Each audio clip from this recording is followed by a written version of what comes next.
Hey everyone, you are listening to the new Discourses podcast. I'm James Lindsay, and we're going to talk about how to fight the woke, or what's going on with fighting the woke. There are a variety of different factions. Now that the fight against woke ideology is finally actually gaining some ground, I recently wrote an article that's most of what I'm going to talk about today, which is the values of a post-woke world. And I'm going to try to give an argument for a values-driven opposition to the woke, not just like tactics. I talk a lot about tactics, whether we mock it, whether we stand up, whether we show up, whether we get organized. I'm talking kind of bigger picture today. And so there are a number of different factions. We'll start here that have kind of arisen, mostly on the internet. It's mostly forum dorks who get involved in this kind of stuff, like philosophy enthusiasts who write on forums and get mad on social media a lot. Mea culpa, I guess, maybe for myself, I don't know.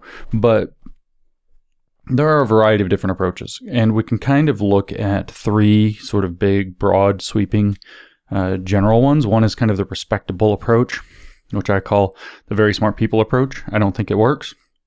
In fact, I think that if we look at the analogy of the red pill and blue pill from the Matrix, they are the blue-pilled people. They are the people who are like, no, let's keep the Matrix.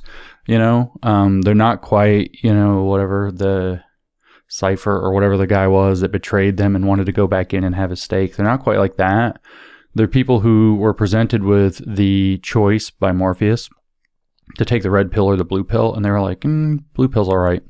And so they just took it, and they woke up back in their beds the next day, and they didn't realize that the world has actually changed out from under them, and they're just going to continue to operate within the assumptions that are laid out by the dialectical, or in today's lingo, woke left. Some of them are legitimately what I call crypto woke. They actually hold a number of the assumptions and positions, and most importantly, the dialectical assumption of kind of wokeness itself, or the underlying left, what's the right word, even metaphysics, I guess, this whole mentality on the left that you're going to make society better and better, this kind of progressive view. And I don't think that these people are going to be very effective. I think that they're having their respectability leveraged against them. They're afraid to say things that need to be said. We see it often in the shape that they won't talk about certain topics that need to be talked about forthrightly. We see it also in that they are unwilling to name names of people who need to be called out. They're unwilling to call for just punishments or just answers to misbehavior. You don't see them, for example, saying that Nikole Hannah-Jones at the New York Times needs to resign or be fired, which is true. She's completely abused her position. She's brought more shame and embarrassment to the New York Times than anybody who's worked there, maybe since Walter Duranty, when he was covering up the Holodomor during Stalin's takeover. The New York Times has had a pretty ugly past anyway, but very few people have abused the position that they got as Nikole Hannah-Jones, who created the 1619 Project and has become kind of the de facto bully editor of the New York Times. She needs to go. And you won't find the very smart people willing to just straight up say they need to go. The people like Allison Collins at the San Francisco School Board, that there was a massive campaign. It took so much work and so much effort, unbelievable amount of effort, to get this person who has consistently demonstrated massive racial bias, including many of the cardinal sins that you're not allowed to commit by woke standards, just getting any real accountability brought to that person is virtually impossible. So these respectability crowd people are not going to step up to the challenge. They're not going to do it. They don't have what it takes because they're not willing to call for, hey, maybe we should actually take steps to take the money out from under this. If you're an alumnus of a university, your university has changed. Stop donating. Stop donating and give them the way out. We'll give money again when you go 100% committed to getting this ideology out of higher education, out of this institution that I used to know, I used to love, and is no longer what I used to go to, no longer what I can support. You want me to support it again? Get it back to what it was. I would love to have that. That kind of an attitude is necessary. Even calling for state action, whether it's with these bills to prohibit the teaching of certain divisive concepts, as the phrasing has kind of evolved, that ban the racial stereotyping, scapegoating, and discrimination inherent in critical race theory, for example, that ban positioning the system in which we live, in other words, the country or state, or even the entire kind of Western liberal logic in which we operate as being fundamentally racist or sexist or homophobic or transphobic or whatever other thing. They're not willing to make absolute calls that say, look, this maybe needs to be dealt with legislatively. This needs to be done. Some power has to be applied back in the other direction to remove the power that this ideology has stolen and claimed for itself. So the respectability crowd, the very smart people, are too smart for this. It doesn't look good to their compatriots. It's not in alignment with the way that the left likes to solve problems. It doesn't focus enough on the so-called marketplace of ideas in this kind of ideal situation. And granted, I love the idea that the marketplace of ideas would be the solution to a liberal, within a liberal system. The problem is that our system is already not liberal. The problem is that our system has already failed to be liberal, and until you can't use liberal solutions in an illiberal system. You have to regain liberal standing first, and this is the fundamental mistake that the very smart people make. Well, another one, not to harp on them too much, another problem, or another approach, I really should say, I think it's a problem, is this, I don't want to get too into this because I want to actually do the diligence of spending a little more time. I have read and I have spoken with some of the people involved, but this so-called neo-reactionary approach, I refer to it as kind of postmodern traditionalism, or pomotrad. I'll probably do some kind of an episode at some point discussing why I think it's pomotrad. It's largely the postmodernism of Baudrillard, actually. It's this kind of desert of the real feeling. Nothing is real. Everything is LARP. Everything is live action role playing. That's what LARP stands for. Everything is pretend. Everything is performance. So we're going to perform tradition. We're going to talk about traditional values that maybe we don't really believe, but we believe them in a weird archetypal sense. Or maybe we do really believe them, or we uphold them, or we at least enact them. Traditional performativity, pomotrad. So I've called it that. They've called themselves Dark Enlightenment or neo-reactionaries. They're generally, the more reasonable among them are people who support the idea that we kind of see liberalism itself as the problem. They share this in common with the woke, that liberalism was a failed experiment, where the woke see that it leads inevitably to fascism. The neo-reactionaries see that liberalism leads inevitably to communism, which of course ends up being totalitarian. Both of these things end up being totalitarian in the end. And so they are both views. Sometimes they call themselves post-liberals that view liberalism as having failed. And I don't think that they're right about this. I think that the people, I hate to be this kind because it sounds like I'm an ideologue, but the truth is that I think that the bargain with liberalism has always been that you have a republic as long as you can keep it. That liberalism works as long as people are willing to stand up for it. And I think that it's not liberalism, but liberals who became soft and became weak and forgot the charge at the heart of their mission. So these kind of, I'm trying to not call them pomotrads, but it keeps coming into my head. These neo-reactionary types generally have the wrong idea. They think that we should abandon liberalism and go back to something like the kind of more reasonable ones are kind of like a very traditional order, usually based in religion. This starts slipping real quick to people who want monarchs. They literally want to go back to kings, which, in feudal society under that, I would suppose. You have very prominent thinkers within their movement. You often hear Mencius Moldbug is the name that comes up. His real name is Curtis Yarvin. I know him. I've spoken with him at length. I think he's a very interesting and very, very smart guy, and he says that it's the ascension of the worthy. So he still believes in merit, which is key, and I think we're going to find that I have a lot in common with that. But there's still some important daylight between our views, because my view is not illiberal or anti-liberal as his would be.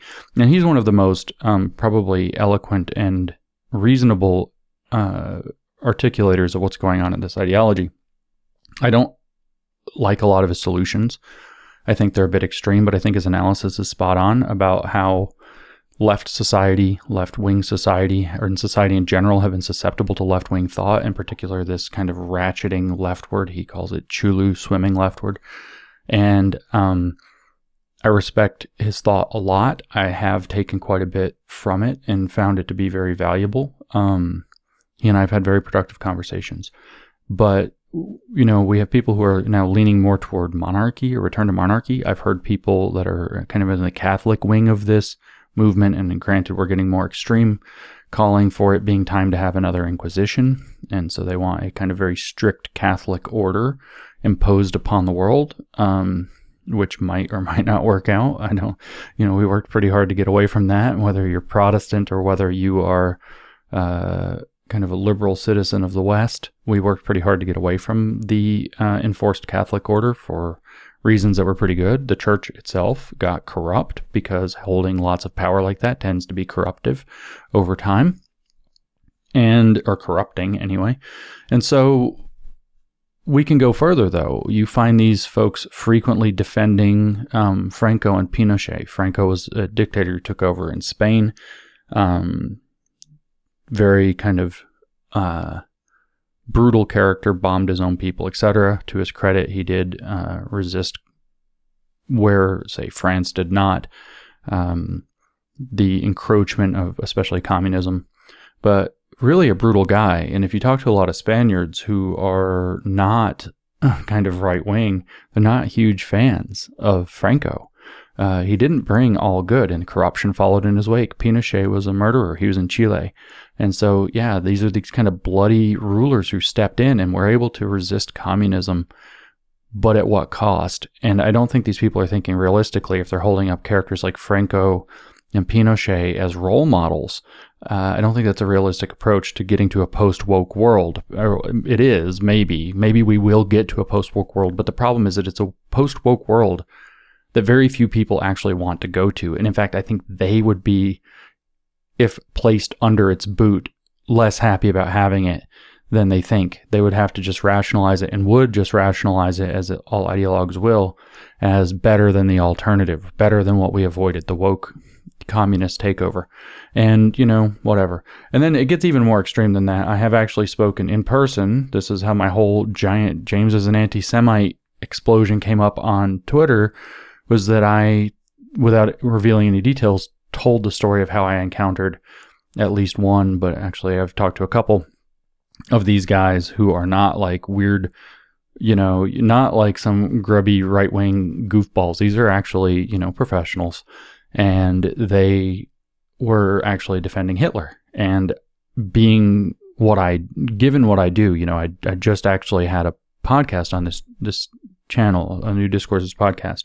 There's no good chapter of Hitler's Mein Kampf was the title, and people showed up in the chat and the comments in the YouTube video associated with that podcast where we put it out on YouTube, and were saying, where was Hitler wrong? Where was Hitler wrong? So there is a very radical, maybe they're mostly shitposting, I don't know.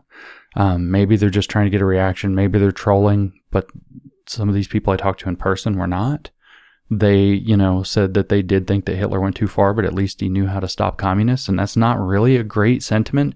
And I grant that that's not the mainstream sentiment in this neo-reactionary movement, but it is their right fringe. It is, if you follow something like Talib's law of the least tolerant or the most intolerant, it's that kind of thing that will push harder and harder if that movement gains more traction. It will be very hard for the more moderate faction of this neo-reactionary ideology to challenge that. So what you often hear, though, just to go away from this crazy fringe, Franco, Pinochet, Hitler, dictators, monarchs, kings, everything's going to go back to this glorious past that never existed.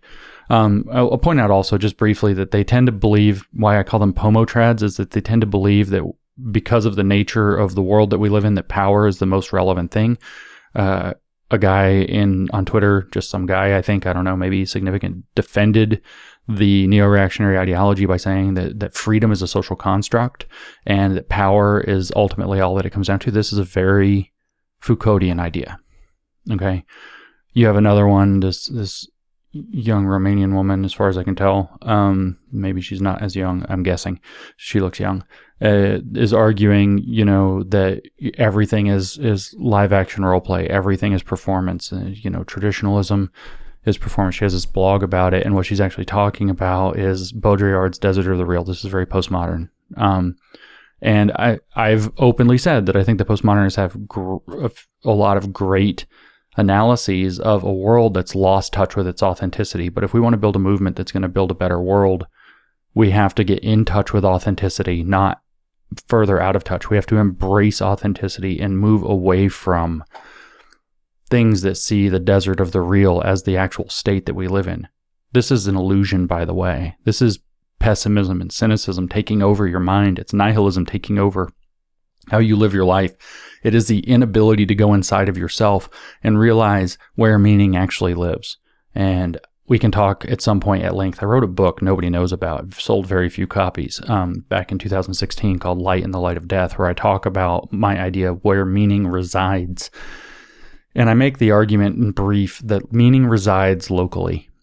Religions try to place it kind of in this giant universal sense. We have this kind of telos of serving God. There's a whole grand purpose to the universe that we are an intricate part of, and God uses us, and so on and so forth. I don't particularly subscribe to that view, as I wouldn't, since I don't believe in God.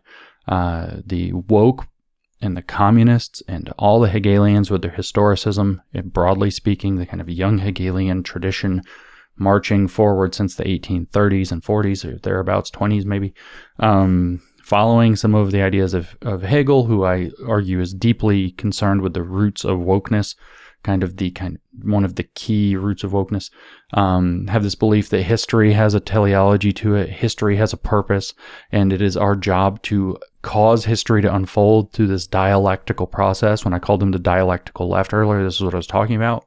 And history has a trajectory that we spiral through history to get to. And we do that through the dialectical process of confronting every single idea, every thesis with its antithesis, with its contradiction, and then seeking the synthesis as a higher order understanding of the thing until finally we perfect all the ideas, at which point the utopia will emerge. And this is ultimately the idea behind communism, is that when we do this with the economy, when we reveal all the contradictions of capitalism, capitalism will give way. It will crumble under the weight of its own contradictions, and we will have sublated out of this. Sublation is the word that translates in the Marxist literature the German Aufheben, which I've talked about frequently, which is to negate but to keep. It is the process of the dialectic. So when we get all the contradictions of communism or capitalism out, then we will sublate into a socialist state where the proletariat, realizing its oppression under capitalism, will want to take charge of its own affairs and will establish a state to do so. And then those ideas, the economy, the material conditions of the world will continue to improve through this dialectical process until at some point the state realizes it's no longer necessary to continue its function. The socialist state will dissolve into communism and the utopia will be upon us. That is communism. That is the communist ideology. That is the religious view at the heart of communism. Same thing with the woke. These neo-Marxist liberationists thought if we did this with all of the different cultural contradictions, whether that's systems of power and racism, whether it's systems of power and imperialism, colonialism, the oppression of women and minorities and and also consumer capitalism and how consumer capitalism takes it. If we bring up all those contradictions, we get everybody to do this dialectical process and pull it to the next stage, then wham, we'll end up in a liberated consciousness. And then that's going to lead people with liberated consciousness to try to seize control of the world, mostly the means of cultural production and social control, and then eventually those ideas will get perfected by continuing to turn the dialectical ratchet, and on the other side we end up with a liberated world, a government, as Herbert Marcuse says, that has never existed and does not exist anywhere in the world, and it will be a utopia. That's the view from within the woke. And I honestly don't remember if they're going this total rant about that, how I got to that from the Pomotrads. But I don't agree with the idea that we can nip that ridiculous fantasy in the bud and replace it with some other ridiculous fantasy. This is all a lack of authenticity. That's where I got to it. This is all hearkening. Both of these sides are hearkening to a lack of authenticity. They are, the blue-pilled respectability people have a lack of authenticity too. They have to keep up the country club pretense. They have to be cool. They have to be acceptable to their peers. They have to have the right opinions and the left opinions. And that's a pun. In order to be acceptable by their people, their country club, their clique, they can't step outside of that and if somebody does, Lord help them. Look at me, ye fallen. They're deplorable. They're R-worded. They have to be thrown out of the country club, and they have to be absolutely excommunicated from the circles of respectability. My Twitter handle at the moment, although it won't be true probably very long, by the time this is out maybe even, is the Donald Trump of intellectuals, handed to me by a guy who just published an article that said, if you want to stop cancel culture, stop supporting the Republicans, which is as ass backwards as you can get it. That's Damon Linker, if you want to look him up. But it was supported by lots of other very smart people, apparently most famously Steven Pinker, who it's impossible to think of this and not picture him in his very awkward dance after the election. So this is a loss of authenticity, was what this is. This is an inability to get in touch with yourself, to do the hard work of getting to know yourself, of going inside of yourself and understanding who you are, why you are that way, what your values are, and how those link to the life that you want to live. In the book I wrote, In the Light of Life in the Light of Death, it sets that against our own mortality as the thing. In fact, not just our mortality, our inevitable extinction as a species, the inevitable extinction and destruction of not just this planet, but every planet, as the universe unfolds through the brutality of the second law of thermodynamics into a final whatever it's going to be, whether it's going to be a big rip, a big crunch, a big squish, a big whatever they call it, or just the heat death of the universe. Things aren't going to go well. And it is actually the kind of vanity that we hear about in Ephesians to think that we're somehow bigger than this. And I understand that the Christian narrative gives us an option out of this. You will find that the woke progressive narrative does not give us an option out of this by contrast. But besides that point, what I said, well, if that's true, meaning has to be in that which is meaningful to you in your life. And what's most meaningful to you in your life is the stuff that's within your so-called 3 feet of influence. That work that you can do to improve yourself, your family, your friends, your social network, your community that you find yourself in, and to the degree that you can reach out further the world. But you don't need this gigantic universal global purpose. Your purpose, all of the most meaningful stuff, all the stuff that touches you the most is going to be stuff that's within 3 feet of you, metaphorically speaking. And so it was a call to bring purpose back closer to oneself so we can find authenticity again. So authenticity is the place that I think it really all begins, or at least that's the big scale. That's like kind of it's like the marker that we're getting healthier is that authentic people are emerging. Hipsterism becomes less cool. Pomo-trad, where we kind of pretend to be traditional, we espouse traditional values and project 6'3" macho manliness and, all of this super projected, cover for insecurity or whatever it is. We throw all that crap away and we start to live authentic lives with each other, for each other, within the reaches that we have. And I think that actually begins, and this is where I want to transition away from those wrong approaches. Respectability, wrong. You're in a trap, man. You've got chains around your neck. Respectability of this kind of clique is just a set of chains around your neck. That whole institution has been captured. Stop taking the blue pill. Take the red one. Get out. Start thinking about life in a different way. If you're kind of on the edge of that, if you're faced with that choice of blue or red pill, take the red one. I promise, take the red one. The blue pill is not serving you, and it's rendering you ineffective. Or if we're going to talk about this kind of pomo-trad approach, get real. Get real. Really spend some time thinking about how people interact with one another and what people actually want out of life. They don't want Franco. They don't want a dictator. They do want their problems solved, but they don't want these things. This is not great. They also don't want inauthentic people pushing their movement. And I'm sorry if that ends up picking on that one young woman to bring up so much inauthenticity, but she basically wrote the same complaint as Baudrillard, saying that she wishes she could be traditional. It's postmodern traditionalism, which is funny that I called it that before I even read the thing. And then I read it and I was like, see?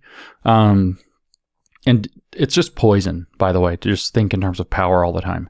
The problem with the woke is that the woke are thinking in terms of power all the time, and that's corrupting and polluting every other thing. Everything is not politics. They are wrong about that. The personal is not political. They are wrong about that. That's poison. You have to get that out of your head. You have to just start living your life authentically and connecting with people authentically, the thing they claim that they're trying to work to by inserting politics. And that's a poisonous way to think. So when you see the neo-reactionary type saying everything is power and we're in a war and blah, blah, blah, blah, blah. Well, I mean, in a sense, we are in a massive political war. Political warfare is the main tool that's happening. And if you go online, we are actually in a global, like we're literally in a world war. Whether you want to count it as World War III or World War IV, depending on if you count the Cold War or not, is up to you. But it's also still online. It's also still in the land of ideas and abstract idea space. It's poisoning the real world. It's creeping into the real world, but the real world is disconnected from that.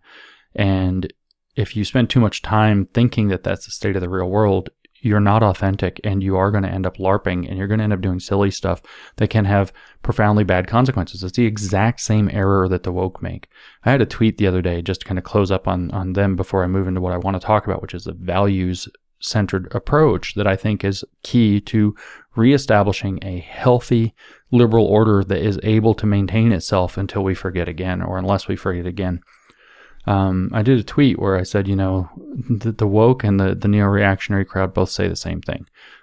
And I don't have the tweet in front of me, so I'm going to have to riff it. But it's, that liberalism is a problem. Therefore, we have to tear it up by the roots and install a new order where we have all the power and then everything will be better.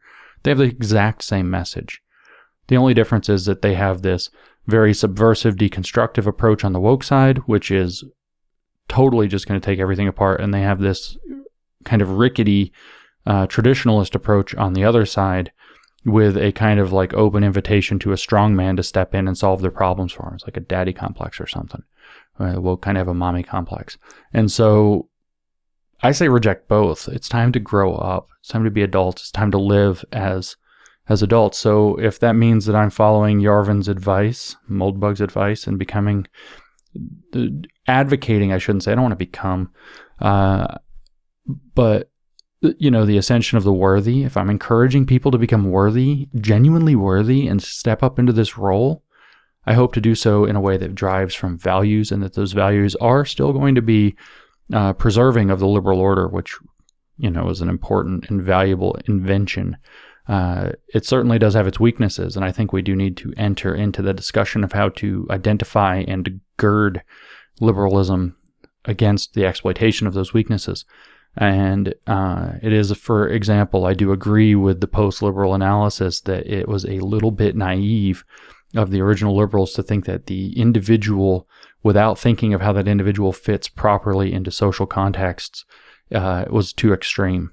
I don't know what the right answer for how we deal with that is. I have made my argument on my other podcast, for example, that I think that we have misconstrued the fundamental unit of society in both the sort of right-wing case, which is the family, they argue, and the left-wing case, which is the institution. And the right wing gets institutional with doing it in the church, which is a similar kind of thing. I said that it's your first order social network, which maybe will include most of your family most of the time, maybe not.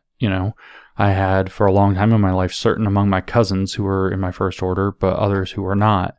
Meanwhile, I had, my immediate nuclear family, my brother, my parents, but I also had the kid that lived next door and the kid that lived across the street, and, my three best friends at school, and and then I went to college, and, the family ties they were still there, but they weren't as relevant to my day-to-day life. And I had the social group around me in college where we were going through this. So this first order network around you is probably the fundamental unit of society. And it's interesting because it's going to be more diverse and less clannish than a family, but it should almost always include not just family, but kind of the networking of families who are related through friendship and other things. So there's a lot to explore there. I'm not going to try to solve that problem here today because I want to talk about the 4 values that I've laid out for a post-woke world. So I'm going to, now that I've talked about wrong approaches and I've kind of meandered and digressed a little, I want to dive in to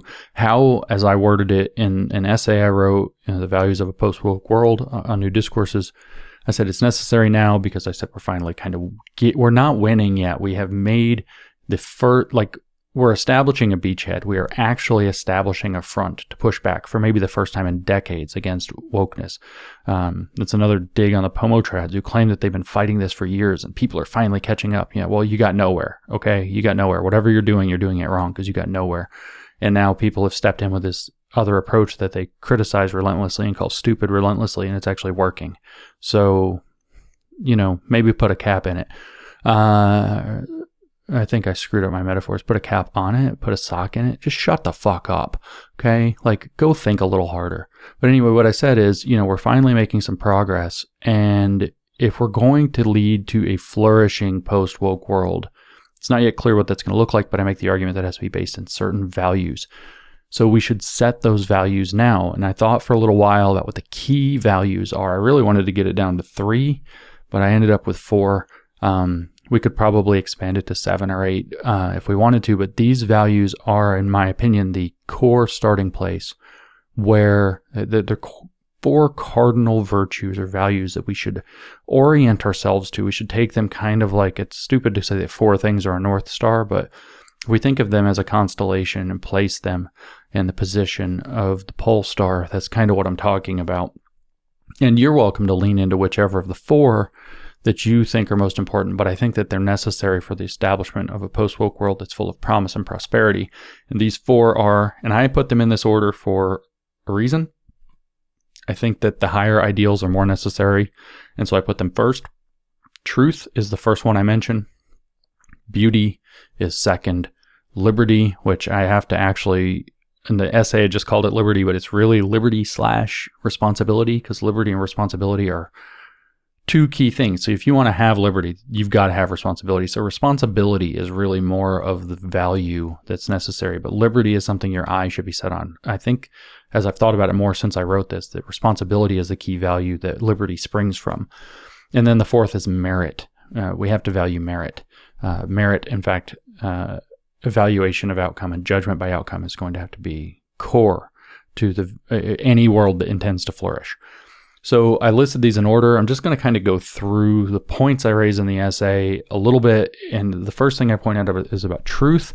And of course, the biggest battleground is over the truth. I'm just going to focus kind of on the woke. Right now, the woke don't believe that objective truth is accessible. And in many cases, they don't believe that it exists. And they believe that claiming that we can even approximate the objective truth in a good enough way to have reasonable, not political consensus around the ideas, that's just an application of power. This was, of course, Foucault's very generous contribution to the world of terrible thought, which is that knowledge and power are literally just 2 sides of the same coin, and therefore, any claim on the truth might be true or might be false, but that's not as relevant as the system of power that enabled somebody to make the claim and enforce it. That's what Foucault was all about. And that's crap. It's not crap. It's not just crap. It's extraordinarily dangerous idea because it's dangerously wrong. Because we do actually have the ability to say that method matters. This is why we can reject the neo-reactionary approach despite, for example, them having excellent analysis. I encourage everybody to read people like so-called Mencius Moldbug, Curtis Yarvin. I also encourage you to read it with a grain of salt because method matters. If you get the method wrong, you end up with a Franco or a Pinochet, and you end up with a river of blood and a military dictator. You can get your way out of communism, but there are better and worse ways. You only want to go that way if it's literally your only option. And I'm not so black-pilled as these people to believe that it is. I think that we still have much more opportunity to escape the problem than that. And I don't think that liberalism was where we fell apart. And so method matters. Method matters then also in determining what ideas are worth pursuing. And when these ideas are based in especially the harder sciences, physics, chemistry, to a degree, many aspects of biology, there's not a lot of room for dispute. When you talk about something like medicine, where you're literally having life and death consequences for getting it wrong, you really have a strong impetus to get that right. This kind of thing absolutely matters. And what I really wanted to bring to the table here, though, is that the your truth versus my truth is nonsense. This is utterly nonsense. You can have your truth. This is how I see it. That's fine. That's not your truth. That's your opinion. That is a blurring of the word. That is your perspective. That is a blurring of the word truth. It is not your truth. It is not my truth. There is no such thing. There is the truth, and there are our guesses about it. They're subjective heuristics, I wrote, that are useful to your own life, but they're meaningless beyond that. And it's past time we remembered that fact. We have to defer to the weight of evidence, the power of reason, and the process that has been called liberal science in order to try to get to the truth. What this requires is harder than most people are willing to admit, and this is why it's a key virtue, is it requires humility. The truth is a humbling concept. Whether you come at this from a religious perspective, as I do not, and see the truth in God, you can't challenge God. You have no place to challenge God. This is a good way to think about the truth. Even if you don't think that God is the truth. If you do think that, you're already halfway there, or more than halfway there. If you don't think that, the truth is in the same sense, literally in the same sense, bigger than you are. It is bigger than you are. It is outside of you. It is beyond your capacity to dictate what is and is not true. And if you try, the receipts will eventually catch up to you. The religious have this pretty well understood, and it's something we should all, who are in a so-called secular or non-religious or whatever frame of mind, we should all stop and think about and learn from.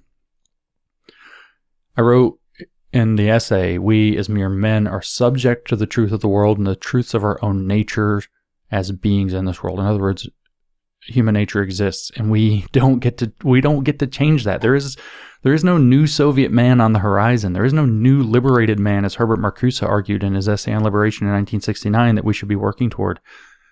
We should not be trying to become the cyborg as Donna Haraway had it in the 1980s, or as Klaus Schwab, the director of the World Economic Forum, hopes in his so-called Great Reset and Fourth Industrial Revolution, that the elite, the elect of the world, will get to become the cyborg.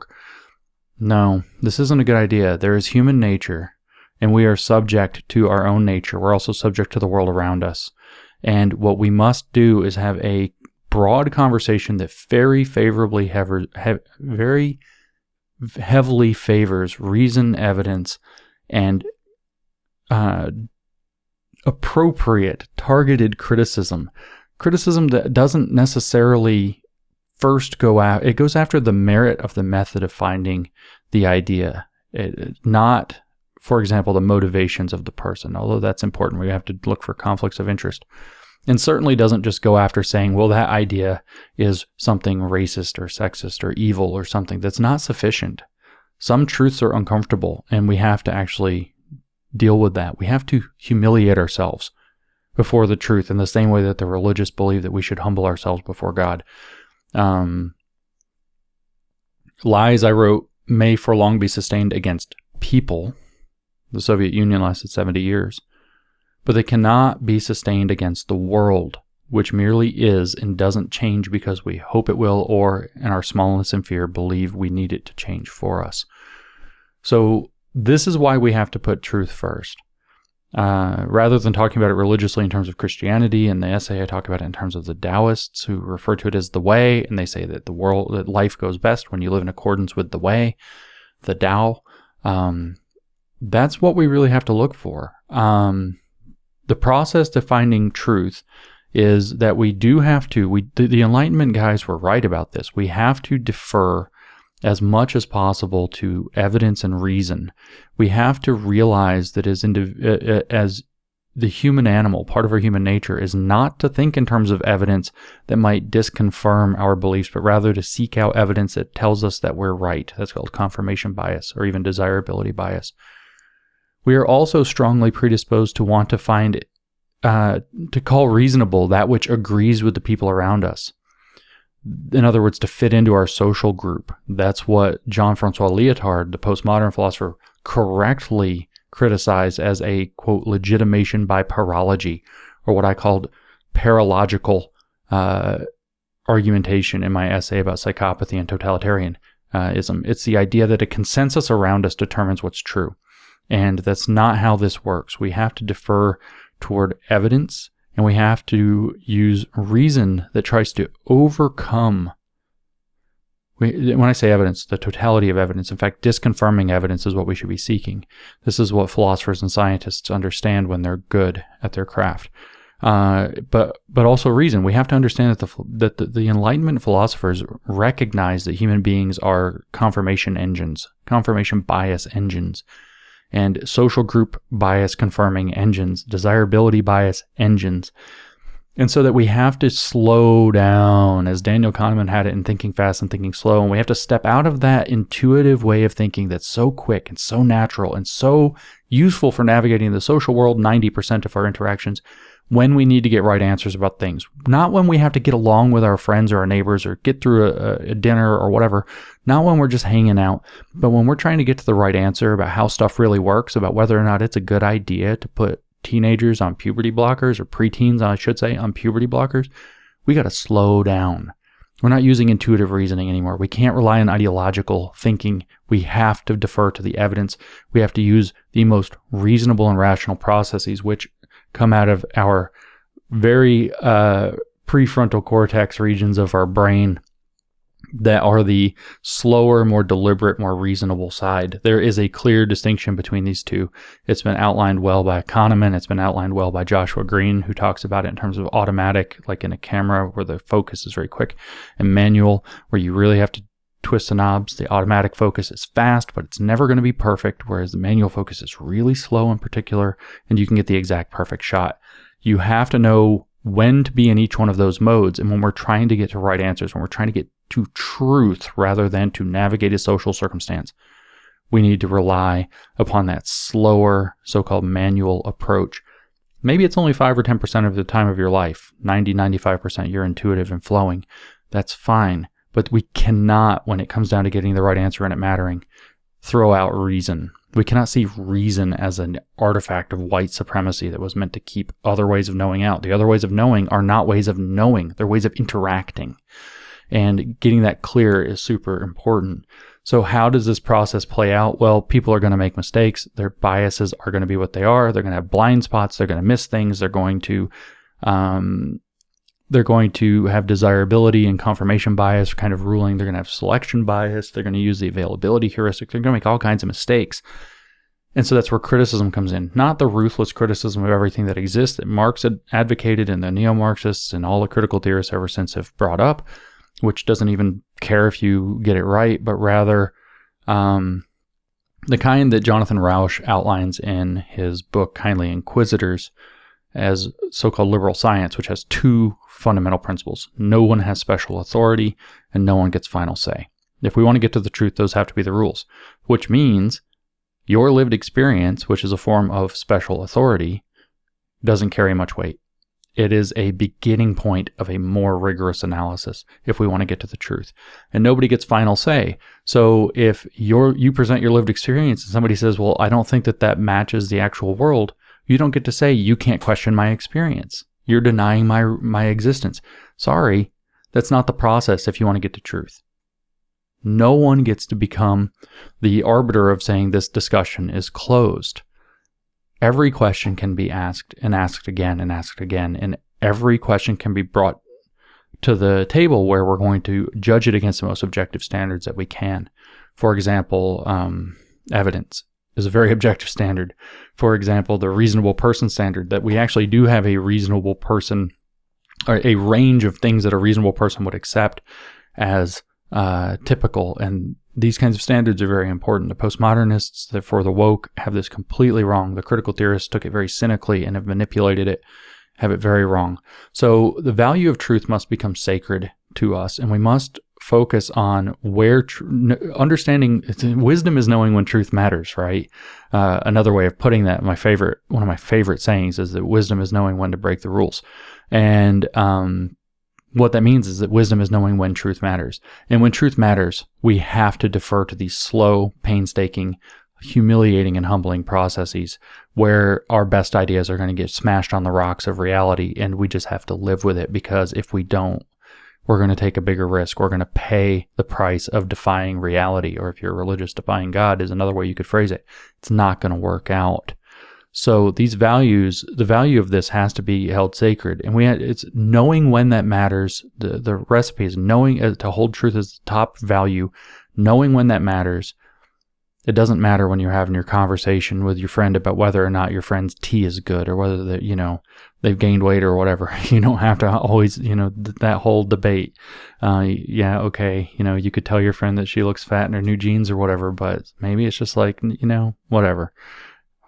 Maybe being polite works out. But when you actually have to get to something that really, truly matters, right or wrong, medical decisions, for example, whether or not that bridge is going to be built to standard, whether or not the code is operating in a way, whether or not we're making decisions that will absolutely infringe upon human freedoms in reliably and detectable ways, we have to slow down and defer to the truth. So you have to use wisdom to determine when the truth matters, and then you have to have the courage and the humility to live with truth. This is necessary.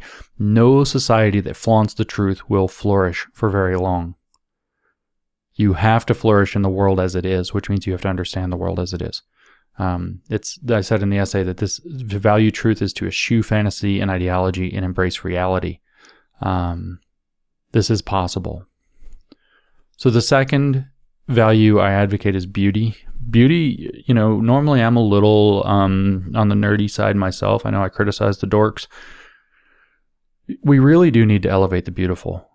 Beauty is aspirational, as I said in the essay, which means, and even though it's a bit subjective, when you find something that you think is truly beautiful, and I think many of us obviously share things like this in common. I saw a video shared on Twitter yesterday of a little boy karate fighting blindfolded his dad in his military uniform, and he doesn't know it's his dad. He's just doing his blindfolded karate training, and he rips his mask off at the end, blindfolded, and he sees his dad and just immediately tackles him and hugs him, the whole thing. And it's just super emotional. So there's something beautiful in that, the human connection, that realizing, what it's like to see somebody you've missed for, that long in those kinds of circumstances. Something beautiful there. There's something beautiful in, whether it's nature, whether it's in art, whether it's in a piece of music. Another thing that's super kind of white pill, we talk about the NRX black pill people. Well, there's been this attempt to cancel sheet music. What was that? Like Oxford, they try to cancel sheet music. There's been this relentless war against classical music. So the other day, I was like, well, what's up with this? So I just typed in reaction videos, because I don't know if you've ever seen these reaction videos. And I don't know why. A lot of the time, not always, they happen to be usually black men making these videos, and it's kind of clear by the way that they're talking that they haven't listened to a lot of music outside of a rap or hip hop or maybe R&B sort of bubble, because it's they've never heard people like Genesis or Phil Collins, or they've never heard Dolly Parton. This is a big one. They've never heard Guns N' Roses. That was one I liked watching. And so I just typed in reaction video Beethoven. And so I'm watching this guy react to the first time he's ever listened to Beethoven. And this guy's just into it. It's melting his mind, you can tell. And the emotional experience he has, he comes out of his first listen to Beethoven. I think it was Moonlight Sonata or something like this, or Beethoven's Fifth, one or the other, because I listened to 3 or 4 of them. Then I listened to his reactions to Mozart. And I just listened to the whole thing. I listened to the whole, whether it's a sonata, whether it's a symphony, whatever it is. And then this guy, watching him react to it in real time as he listens, his eyes closed, getting into the music, just feeling it, telling a story that he feels like it's trying to connect. This isn't some deep analysis of classical music. This is a man who's never heard it before connecting with it for the first time. He says he's a couple months in one of the videos to listening to classical, and he's completely a huge fan. Had no idea. It's kind of adorable. He's calling them, using the lingo he's familiar with, which is cool. He's calling the composers artists, and, he's calling the different pieces, he's calling them songs, and he's thanking the audience for giving him his feedback. You're correcting me on the terminology, you're helping me get it right. It's really just kind of a beautiful thing. And the truth is that there are these kind of universal strands of beauty, and some of the best music in the world, whether that's classical, which is in the cases when we are listening to classical music, if it's Mozart, it stood the test of 250 years. If we're listening to Beethoven, it stood the test of 200 years. And we're listening to the Beatles. They've stood the test of 50 years. I'm not even a Beatles fan. I'm not a particularly enjoy the music. But the truth is you can actually hear, there's that subjectivity there, but you can hear that there's something almost universal that connects there. And that aspiration to beauty, what the Greeks called arete, excellence, is something that connects people one to another, that shares something profound about the human experience that's difficult to articulate or quantify in kind of scientific or technical terms. Maybe it's even difficult to articulate or quantify at all. And that is, for me, what the humanities is always about. A healthy humanities focuses on beauty. It focuses on excellence. It doesn't focus on critique and complaining. It focuses on excellence, arete, beauty. In the essay, I said beauty is that which is excellent in that which it intends to be. And I think that's the key things. People ask me a lot. It's a silly story. They ask me, like, what's your favorite food? And I don't know the answer to this. I was even having a conversation with my wife about it the other day. I don't have an answer to what my favorite food is. I have certain things that I crave more than others at certain times, certain dishes that I'm like, oh, I would love to have that again. You know, steak frites has been on my mind for a while, and I'm not sure why, which sounds fancy, but it's a steak and French fries. It's just a great combination when you get those things right. But I don't know, because I was talking to my wife, and I said, you know, sometimes the best food is Taco Bell. And Taco Bell, I say that because Taco Bell is in some sense objectively horrible, but it's not. And you can tell there's a difference. Like, you've been to Taco Bell when they've screwed it up and it's horrible. You've been to Taco Bell where, you know, whoever it was working in that fast food joint nailed it. And Taco Bell reached its platonic ideal of Taco Bellness. That's a joke. I'm not a Platonist. But anyway, you know, they did it really well. And it's in and of itself beautiful. And sometimes Taco Bell is the best thing. It's what you want. Not usually, obviously, but steak frites or something, right? Fried chicken, I'm a total weakness for fried chicken, but fried chicken, there's good and bad. In fact, a lot of the fried chicken, like burgers, are the same way. A lot of the fried chicken are burgers that try to be good or screw it up, and they come out bad because they try to be too good. And so beauty is that which is excellent in that which it intends to be, right? And so excellence is the key to beauty. And as I say in the essay on New Discourses, that to dictate what is and is not beautiful, to say that it's wrong, somebody's bad for finding something beautiful, is to rob humanity of its humanity. This cannot be the basis of any healthy society. Okay, so ideological movements like communism and wokeness love to tell you why it's problematic that you appreciate something, even when that something is being as excellent as it can be. Well, like what? Like masculinity, being as strongly masculine as you possibly can be, in the way that, you know, as a man especially, you know, maybe they celebrate masculinity in females because that's subversive, but whatever. There's something beautiful in that. And we saw that, for example, in the classic art. You know, you see that what do you see in so much classic art? You see, you know, men looking masculine and often performing acts associated with masculinity. Same thing with feminine beauty.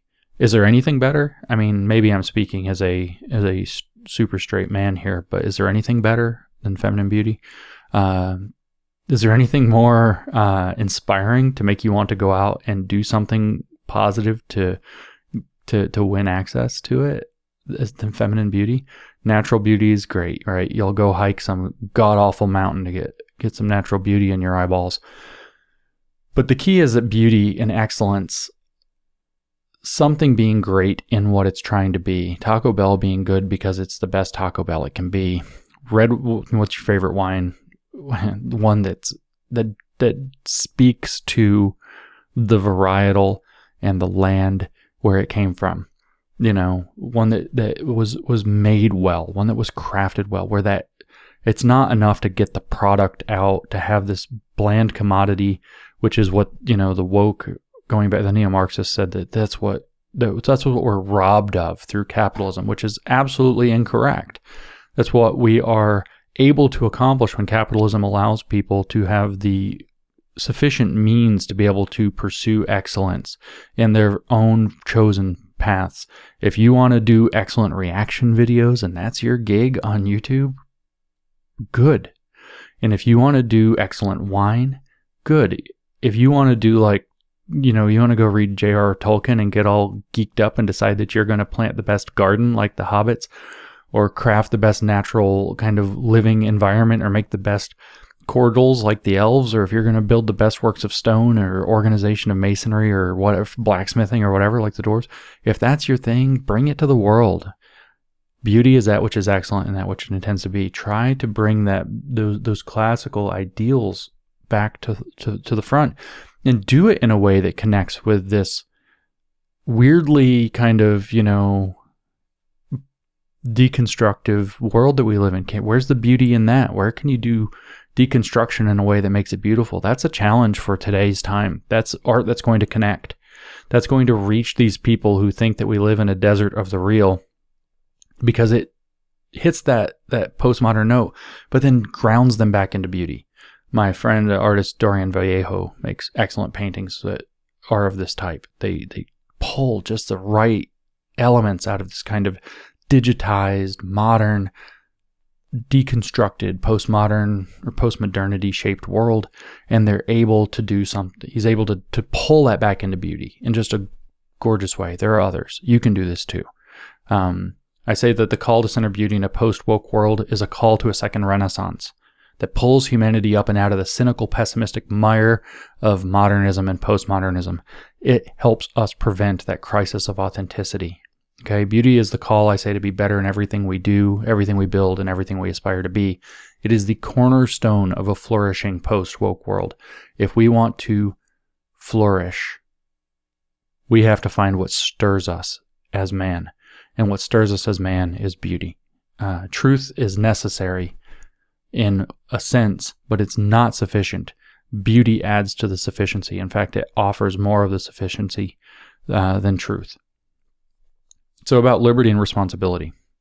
They're really the same kind of thing. I think that liberty is the ultimate birthright of man. I agree with the founding fathers of the United States. I agree with the religious people who have made this case that human beings, individual humans, in fact, are born as free citizens of this world.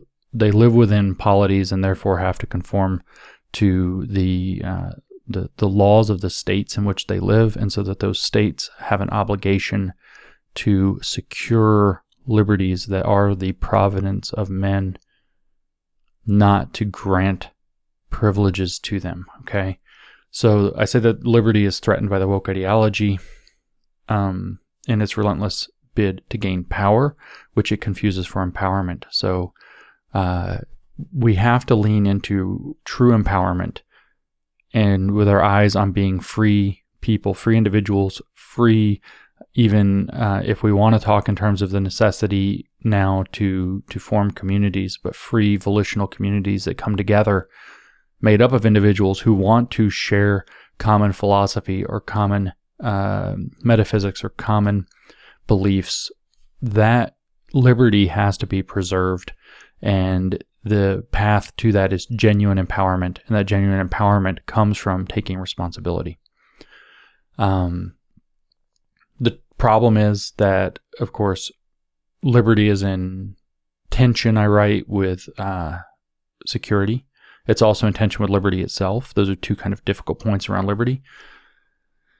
How is it in tension with security? Well, the more free you are, the more free you are to get hurt. The more free you are to cause a problem, the more free you are to spread or catch a virus, for example, in the present circumstances, as we've just lived through. And so freedom entails risk. Liberty entails risk, and the way that you can mitigate that risk is either through control or through responsibility. In other words, through external control or through self-control, and through choosing to do the right thing for yourself. And this is a very important thing for people to grapple with. Security does go down when people are freer. If you absolutely controlled everybody, if you absolutely just locked everybody in their homes and kept them trapped, in a very safe environment with no sharp objects and blah, blah, blah, padded rooms or whatever, the chances are that they're not going to hurt themselves or get hurt the way that they might in a wilder world. We see this. I mean, that was a stupid kind of exaggerated example, but a better one is with this kind of helicopter approach to parenting, where we never let kids fall and break arms, and never let kids.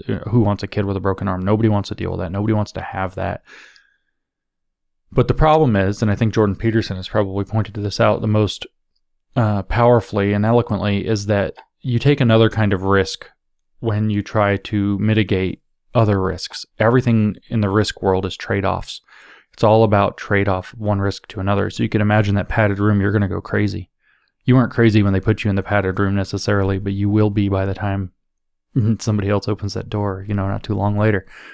The risk of raising a child who's never taken any risks, who's never put themselves into dangerous situations and sometimes lost, is that the child is unlikely to understand the nature of living in a world where risk-taking is part of the equation, that getting hurt is sometimes the result, that everything is not going to just be automatically safe, and that one does actually have to take responsibility for oneself in order to navigate a world that is inherently risky, and the risk is always there. So there is a tension between liberty and security. If we had total liberty, the easiest example to see this with is traffic, for example. If we had total liberty, traffic would be chaos.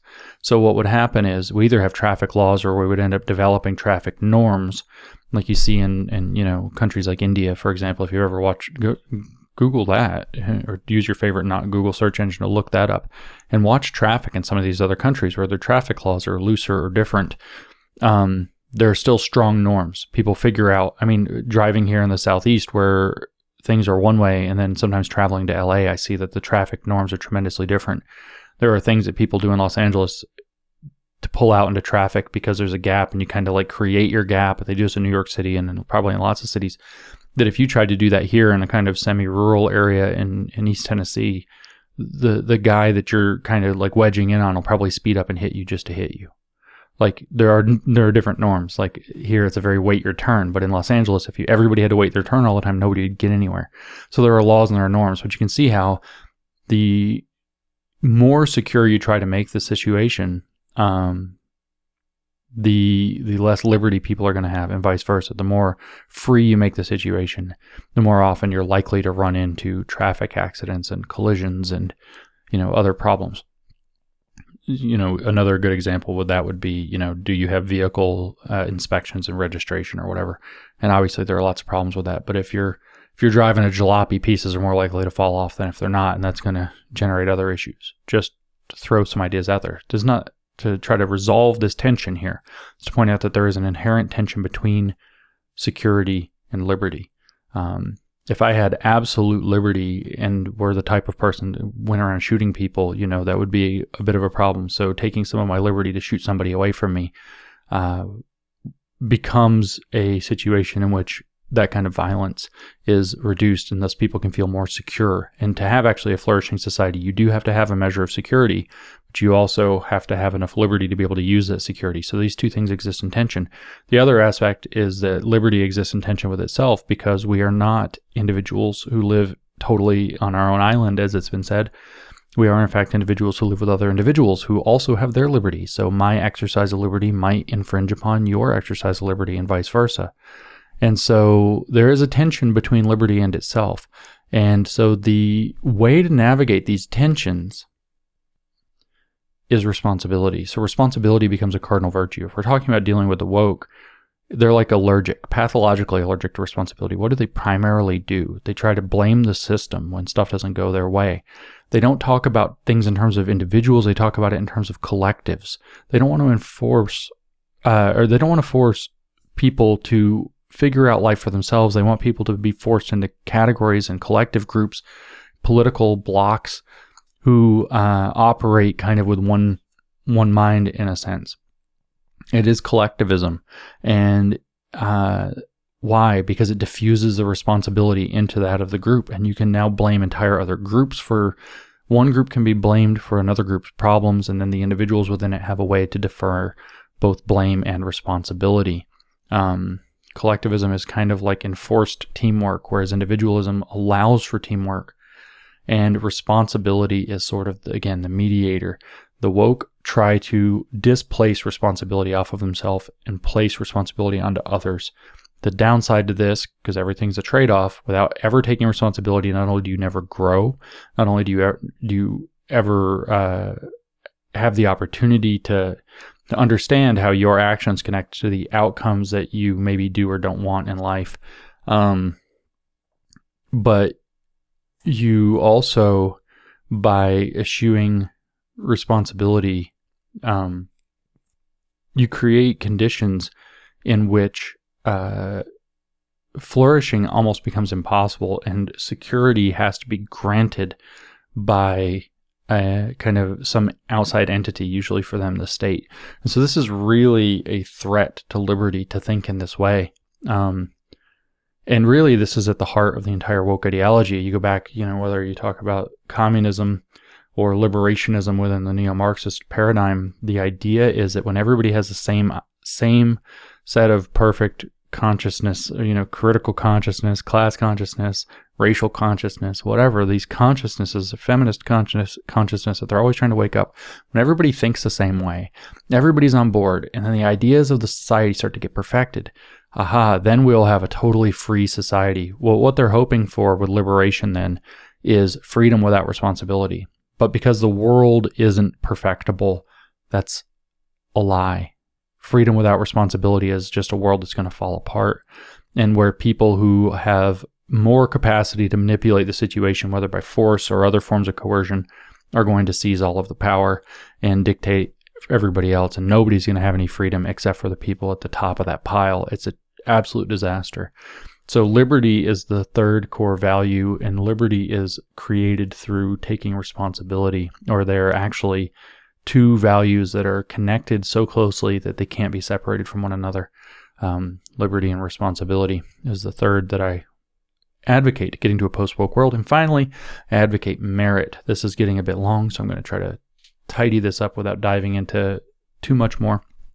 But merit is the measure upon which a flourishing society is built. It's results-oriented. It is the combination of talent and effort. Okay, so it's not fair that some people are more talented in certain ways than others, and some people end up on the rather short end of most sticks, and some people end up on the long end of many sticks, and that's genuinely a unfairness baked into life. So talent is what it is. Effort, however, is within people's range to do something about. You can decide to take more responsibility, to put in more effort, to study harder, to train harder, to work harder. You have to achieve, though, work smart and hard. You have to, it's not enough to work hard. You could go out and work hard beating the dirt with a hammer all day long, and you're never going to achieve anything out of this, and you're not going to be rewarded because you're not producing anything of merit. It is a combination of talent and effort to produce a result that has value. So what you have to do to have merit is you have to figure out what has value, and then to dedicate your effort to honing your talents, to getting into that. And if your talents aren't there, you're better off to find something else. You want to find something within your range of talents and then hone that through your effort and apply that effort. But the most important thing is that merit is in a sense, a measurement of success. It is a measurement of getting results. And so if we care about having flourishing in our society, which we should, we have to value merit. We have to value people who get results. We have to therefore reward people who get results, and there have to be incentives for people who are able to get results that are not afforded in equal share, equity being a terrible idea, to people who are not getting results. Your beat poetry might make you feel good, but you don't need to be paid for it. The society is not going to work that way. And when you break down a rich, flourishing system enough, nobody has time to be a beat poet because they all end up having to be subsistence farmers, either for themselves if you beat yourselves back into a peasant situation, or at the barrel of a gun if you end up in something like your so-called communist utopia that's never showing up. The liberation claim is nonsense. The world is also competitive. We should encourage that. We should accept this is truth, right? We have to accept how the world actually is. And we have to try to outcompete those who already understand this. whether you like it or not. China, for example, is not slouching on the merit department just because America's decided that it's white supremacist. They're just seeing it as an opportunity to take over. And they will if we dither with this too long. Because without good results, bad things happen. And by putting people in positions that have demonstrated quality to achieve good results in the station that they're in, if it's an economy that divides labor, as we probably should, whatever niche that they're in, you have to reward people who are actually good at this. This is why the diversity and equity are just nonsense against the idea of merit. They are ways to subvert merit and put something else in its place that's not going to work. And the thing is it's just another form of corruption. It's corruption based on people who either, depending on how naive your views about diversity, equity, and inclusion are, that look like so-and-so or look like this or that, or usually it's actually more realistically about their politics. Do they show the politics that the current political takeover ideology favors? And this is just another form of corruption. We dislike favoritism. We dislike nepotism and cronyism. We dislike country clubism, respectable people, very smart people. We dislike bigotry. We dislike these corruptions. The woke are corrupt. Wokeness implies corruption. Wokeness carries corruption. Why? Because it devalues merit in terms of something else. Merit is the one thing that actually that is not corrupt. Merit is the answer to corruption. Put people in the roles who are the best people for those roles. It's all figuring out what criteria decide that. So with diversity, they claim that they're doing this, by the way, by saying that they're finding people with different perspectives and different backgrounds for different particular reasons. And we should honor the idea that when those reasons are good or fitting and they have results attached to them that are actually important for what's going on, okay, fine. Like, for example, if the United States military wants to make a diversity push and they say that one of the things that we need are people who are kind of culturally able to blend in, say, with some other culture that, we're going to do a security operation in, that's a reasonable request. It makes sense.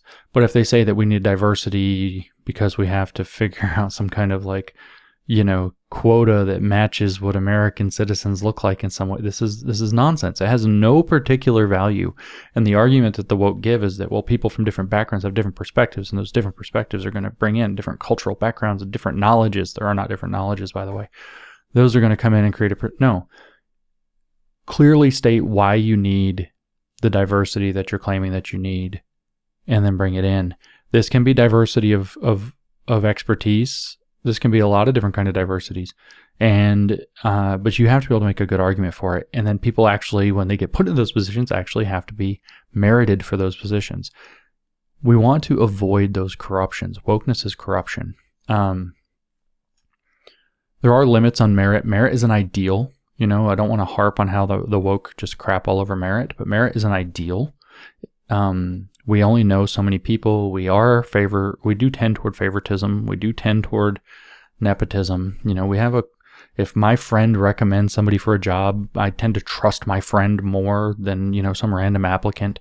And this is, in a sense, a form of corruption that can undermine merit, which is why we need to elevate merit as much as possible. That's why we need things like standardized tests as a significant part of admissions criteria or placement criteria. This is why we need minimum standards. Like if you are going to be, whether it's in the military, whether it's at becoming an actuary or whatever, that there's a minimum standard that doesn't move for anybody. And if you pass the minimum standard, it doesn't matter who you are, you qualify to go to the next round of decision-making processes, whether it's hiring or whatever it happens to be. We have to actually hold up those standards and not bend them for people, which, by the way, is the so-called soft bigotry of expectation of low expectations. So we have to value merit. Merit is core to a post-woke world. It has to be put forth. The woke hate it. It's like kryptonite to them, to tell them that they actually have to achieve, because wokeness is ultimately just kind of glorified complaining in a particular way. You very frequently find people who are woke for a variety of reasons, including their general dislike of responsibility and tendency toward an external rather than internal locus of control to avoid self-blame or whatever it is, you actually find them very frequently not real keen on the idea of merit or of standards that hold them up to they have to achieve or else none for them. So valuing merit in that way actually minimizes corruption, and it's kryptonite to the woke for that reason. It also spurs innovation and entrepreneurship because it taps into that competitive nature. It encourages people. If people believe that if I can figure out a way to do something better than is being done, then I have a chance of making a success for myself, not just contributing to the society, but making a success for myself, then they're more likely to participate in it. Merit spurs innovation and entrepreneurship. It lifts up societies by that means, because innovation and entrepreneurship lead to a more prosperous and functional society that offers people more options to exercise their liberty. So we have to value merit. We have to value merit in truth finding. We have to value merit also in beauty. It's not purely subjective. There is excellence. Remember, I said that the beauty is being excellent in what it's intended to be. That means we have to be able to value merit, whether it's in the arts or whatever else. Well-played Beethoven is a world different from poorly played Beethoven. So kind of to wrap up, in the essay, one last point that I make is why not justice? Just justice, ? Why not justice? Why isn't justice, social justice, critical social justice, racial justice, climate justice, reproductive justice is every freaking third word we hear these days. Justice. Why isn't justice one of my core values? And I say that because justice can't lead, it has to follow. If we want to actually have justice, it has to come from a basis in truth, beauty, responsibility, or liberty, and merit. If we get that backwards, if we try to get justice without truth, we're only going to just continue to create conditions for injustice. If we try to get justice without beauty, maybe we're going to end up with something, strictly just. It's probably the least relevant, but we have to have an eye for what is truly good. We have to have that aspiration to a better society that's caught up in beauty. Without it, we're not going to achieve a high standard of excellence. And so justice is going to suffer. Without liberty, there's certainly not going to be any justice, because liberty implies being ultimately that you are a free individual at the end of the day, right? And so if we don't have liberty, there's not going to be justice, because when you get shackled into some collective or group, or if your liberty is restricted without sufficient cause, then there's going to be injustice. We have to keep an eye on liberty if we're going to achieve justice. Men must be free and their liberty must be valued before justice has any hope of coming into the world. Even though there's this balancing act, right? We still have to put liberty first if we want to have justice. We can't have justice in a situation, for example, that would assume guilt over innocence, even though this creates an imperfect result. Sometimes guilty people get away. We have to assume innocence. Why? Because you are free ahead of the privileges granted to you. It's not privileges granted to you by the state. You're free ahead of what would be privileges granted to you by the state. You are free before that, right? So you have to be presumed innocent. Otherwise, if you are actually innocent, you're being held unjustly. So we have to presume liberty to get to a model of justice that's actually going to work. This was a lesson that we learned hard through history. And the same thing in merit. Justice is never going to come about if we don't actually care about how people have their talents, how they apply them, and the value that they produce in the effort. Okay? You're never going to get a just outcome. Giving somebody something that they did not earn is not just, and people will reject it. So you try to cook the books by putting justice ahead of merit, you're going to get it wrong. So justice follows from getting other core values correct. And in fact, it is negated by getting those other core values wrong. So it is absolutely necessary that we have truth and beauty, liberty, responsibility, and merit at the front of our thinking. Uphold those as core values. And those values, taken as kind of a constellation of a pole star, will allow us to create a post-woke world that climbs out of this attempt at darkness and back into the light. And that light will bring prosperity and flourishing to the various societies, the people, and to mankind overall. So this is what I say in the essay at the end, is that building a post-woke world is now our charge. It's something we now have to start thinking about. We now are establishing a beachhead against wokeness in a way that can actually take, in a way that can actually succeed. It's not hampered by the weakness of so-called respectability country clubism. It's not hampered by being kind of an overreaction the wrong way. We actually can build the world that is going to flourish in a post-woke situation, and we have to set our eyes on these values. Truth, not justice.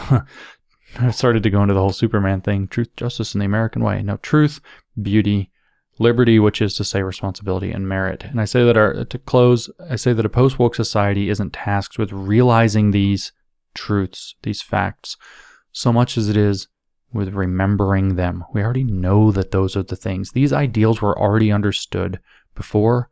They were the basis for a prosperous society that we've been enjoying and growing in and prospering in and spreading around the world. You see people flock to the West. Maybe that will change now under this new circumstance, but up until, so long as the West has been free and has focused on truth, beauty, liberty, responsibility, and merit, people have flocked to the West because it's a prosperous, flourishing society, and you don't see it as much the other direction. You don't see people flocking to communist or socialist states. And this was a state that wasn't perfect in any of these regards, and it wasn't perfect in terms of achieving justice because it fell short of these values, but it was rapidly improving itself toward ever greater justice, and it has done so on a trajectory that's been faster and more successful than any society in the history of the world. So, our task is to remember that these values, truth and beauty, responsibility and merit, are the cornerstone to building the society that we want to occupy as we start to move toward a successful, flourishing post-woke world.